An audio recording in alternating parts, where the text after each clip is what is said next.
Hey there, tech-savvy viewers. Welcome back to our channel, where we break down the latest tips for 2025's digital world. Today's topic is how to find out which ATM was used, and trust me, with all the advanced banking tech out there, it's simpler than you think. Whether you're tracking a mysterious transaction, helping with a family member's account, or just staying on top of your finances, this guide will have you covered in no time. First off, let's start with the easiest step, your banking app. In 2025, most banks have upgraded their apps with real-time features. Open your app, head to the transaction history section, and look for the ATM withdrawal. You'll often see details like the date, time, and even the ATM's location or unique ID. It's like having a personal detective in your pocket. If the app doesn't give you enough info, dive into your bank's online portal.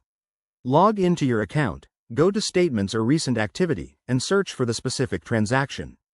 Many banks now include GPS data or nearby landmark info, thanks to enhanced security measures. For more precision, enable location services in your app settings, but remember to prioritize your privacy. If you're dealing with potential fraud, this data can be crucial. Next, if things are still unclear, don't hesitate to contact customer service. They're trained to access detailed records and can quickly tell you which ATM was involved.